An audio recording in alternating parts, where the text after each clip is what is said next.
Part 5 video में trigonometry के height and distance के कुछ महत्वपूर्ण प्रश्नों को बनाएंगे, जिसमें एक महत्वपूर्ण प्रश्न है, एक मीनार के पाद बिंदु से एक भवन के शिखर का उन्नयन कोण 30 डिग्री है और भवन के पाद बिंदु से मीनार के शिखर का उन्नयन कोण 60 डिग्री है। मीनार की ऊंचाई 50 मीटर हो तो भवन की ऊंचाई ज्ञात कीजिए। तो देखिए, फिर से हम लोग एक बार प्रश्न पढ़ेंगे और आकृति बनाएंगे। हम लोग कह रहा है एक मीनार के पाद बिंदु से एक भवन, तो एक मीनार हम लोग बना लेते हैं। मीनार जो भवन से ऊंची होती है, एक भवन बना लेते हैं हम लोग। ये तल है, एक मीनार के पाद बिंदु से, यानी कि ये मीनार के पाद बिंदु है, भवन के शिखर का उन्नयन कोण 30 डिग्री है। मतलब ये पाद बिंदु से भवन के शिखर का अगर देख रहे हैं हम लोग शीर्ष, ये शिखर, तो हमारे नेत्र पर यानी कि उन्नयन कोण हमारा बन रहा है 30 डिग्री। और भवन के पाद बिंदु से, ये भवन है और इसके पाद बिंदु से अगर देख रहे हैं मीनार के शिखर का, तो मीनार के शिखर का जो उन्नयन कोण बन रहा है वो हम लोग का बन रहा है 60 डिग्री बन रहा है। फिर कह रहा है यदि मीनार की ऊंचाई 50 मीटर हो, तो मीनार 50 मीटर है, तो कह रहा है भवन की ऊंचाई नहीं मालूम है, तो h मीटर मान लिए। अब देखिए, इसको हम लोग लिखते हैं कि मीनार माने हैं, तो मीनार को दर्शाना पड़ेगा। तो ये मीनार है और ये भवन है, तो मान लेते हैं AB जो है ये मीनार है, CD जो है भवन है। अब इसको देखिए लिखना भी पड़ता है, तो मान लेते हैं, माना AB एक मीनार है जिसकी ऊंचाई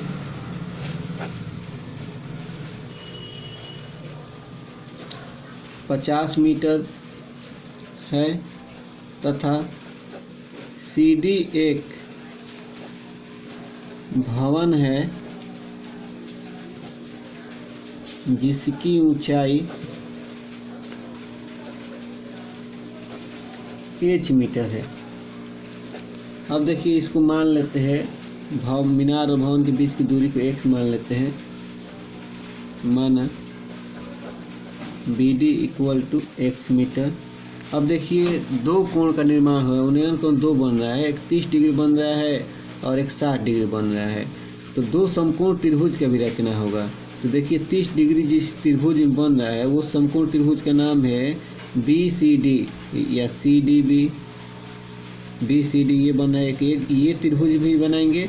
अब देखिए, एक त्रिभुज 60 डिग्री उन्नयन कोण है, तो इसमें जो समकोण त्रिभुज बन रहा है ABD, यानी कि जितना कोण बनेगा अवनमन या उन्नयन, उतने समकोण त्रिभुज का भी प्रयोग करेंगे हम लोग। अब देखिए, इसमें उभयनिष्ठ भुजा है BD, यानी कि ABD जो जिसमें उन्नयन कोण हम लोग का बना है 60 डिग्री, इसमें BD उभयनिष्ठ हो रहा है और इसमें भी ये BCD ये भी त्रिभुज है समकोण, इसमें भी जो भुजा उभयनिष्ठ है वो भी BD है।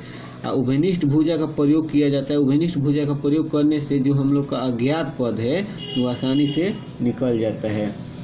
तो देखिए, सर्वप्रथम हम लोग त्रिभुज लेंगे ABD, यानी कि बड़ा त्रिभुज ले रहे हैं, संपूर्ण त्रिभुज। समकोण त्रिभुज यहाँ पर लिख देते हैं, समकोण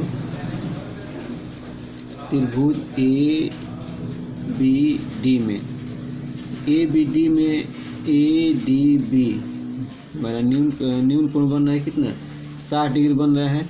तो देखिए, अगर हम लोग ये अज्ञात पद है, अगर हमें तो ये भी ज्ञात करना है, तो ये तो दोनों में उभयनिष्ठ है, इसलिए इसका प्रयोग करेंगे। देखिए, एक ये 50 मीटर और x, तो किसमें ये लंब होता है, ये आधार, तो tan थीटा लंब बटा आधार होता है, कॉट भी हो जाएगा, आधार बटा लंब एक ही बात होगा, लेकिन सुविधा होता है बोलने में tan थीटा का। तो tan 60 डिग्री इक्वल टू लंब बटा आधार, यानी कि AB बटा में BD इक्वल tan 60 डिग्री का मान √3 हो जाएगा। और देखिए, AB का मान जो है 50 मीटर है, तो यहाँ 50 मीटर हो जाएगा। अब फिर देखिए, BD का मान जो है, BD का मान दिया हुआ है कितना, x, तो यहाँ पे x लिख दिए। अब देखिए, इसमें तिरछा से गुणा करेंगे, इसमें 1 से गुणा करेंगे, √3x हो जाएगा। 50 में 1 से मल्टीप्लाई होगा, 50 हो जाएगा। फिर देखिए, x का मान निकालेंगे 50, ये देखिए गुणा में, ये तो हो जाएगा भागा में, x का मान हम लोग का निकल गया, इसको समीकरण 1 मान लेते हैं। फिर देखिए एक त्रिभुज और बन रहा है, समकोण त्रिभुज BCD या CDB, एक त्रिभुज बना है समकोण त्रिभुज, इसमें न्यून कोण 30 डिग्री है। तो देखते हैं, यहाँ पर लिख दिया समकोण त्रिभुज CDB। पहले लंबवत ही लिया जाता है, जैसे CDB अच्छा रहता है ABD। तो देखिए इसमें जो कोण है, कोण CDD, इसमें न्यून कोण 30 डिग्री है। तो देखिए इसमें भी जो है ना आधार है और लंब है, इसमें tan थीटा का प्रयोग होगा, tan थीटा वाला लंब बटा आधार। तो देखते हैं हम लोग, tan 30 डिग्री बराबर हो जाएगा लंब बटा आधार, लंब CD है, आधार हमारा BD है। तो tan 30 डिग्री का मान होता है 1/√3, CD का मान हमारा हो जाएगा H और BD X हो जाएगा। अब देखिए इसमें तीसरा गुणा कर दें, इसमें गुणा करेंगे √3 में से, तो √3H हो जाएगा और यहाँ पर X हो जाएगा। ये समीकरण 2 हो जाएगा। लेकिन देखिए समीकरण 1, यहाँ पर 1 में x का मान निकला हुआ है, तो समीकरण 1 से जो x का मान हम लोग समीकरण 2 में रख देंगे। यहाँ पर लिख रहे हैं समीकरण 1 से x बराबर 50/√3 समीकरण 2 में रखने पर तो देखते हैं यहाँ पर √3H है, यहाँ x जब 50/√3 कर दिए। अब देखिए तीसरा तो यहाँ पर 1 है, इसमें इससे गुणा हो जाएगा, तो √3H गुणे √3 हो जाएगा। यहाँ 50 में 1 से मल्टीप्लाई करें 50 हो जाएगा, √3 3 हो जाएगा, H 50, H बराबर निकालेंगे 50 बटा में गुणा में है ये 3, तो भागा में आ जाएगा। इसको पूर्णांक में तोड़ देते हैं, 16×3 48, 49 50, 48 2 50 हो जाएगा। अतः भवन की ऊंचाई पूछ रहा था, जिसे हम लोग H माने थे। अतः भवन की ऊंचाई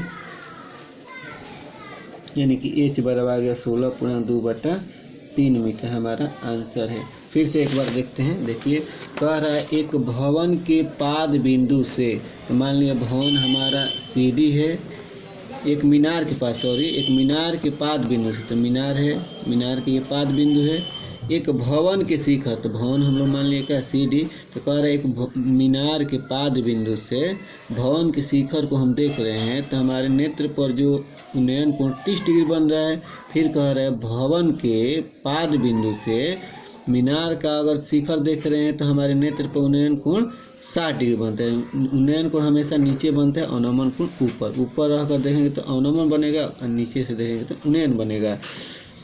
तो कह रहा है यदि मीनार जो है इसकी ऊंचाई 50 मीटर है, तो कह रहा है इसमें भवन की ऊंचाई ज्ञात करने के लिए, तो भवन की ऊंचाई हम लोग H मान लिए। जो भी हम लोग डायग्राम में दर्शाए हैं उसे लिखना भी पड़ता है। तो मान लीजिए AB एक मीनार है जिसकी ऊंचाई 50 मीटर दिया है, CD एक भवन है जिसकी ऊंचाई H मीटर है। इसको हम लोग BD दोनों में कॉमन X मान लिए। अब देखिए इसमें 2 उन्नयन कोण बन रहा है या अवनमन कोण कोई भी बने, तो जितना कोण बन रहा है उतना समकोण त्रिभुज का यूज करना है। तो देख रहे हैं AB ये त्रिभुज नहीं हम लोग लेना है, क्योंकि ट्राइगोनोमेट्री में समकोण त्रिभुज ही यूज होगा। तो देखते हैं ABD तो लिए, तो उन्नयन कोण हम लोग का 60 डिग्री हुआ, इससे हम लोग प्रयोग करिए तो देखिए x बराबर इतना आ गया हम लोग का।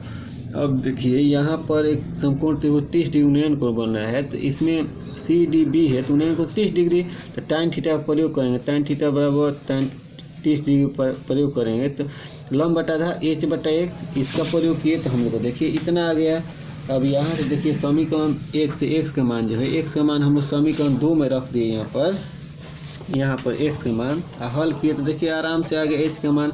देखिए x का मान जो कॉमन है, तो कॉमन ही सहारा मिला, क्योंकि इस त्रिभुज लिए देखिए ABD लिए, तो इसमें भी एक सहारा देख रहे हैं हम लोग।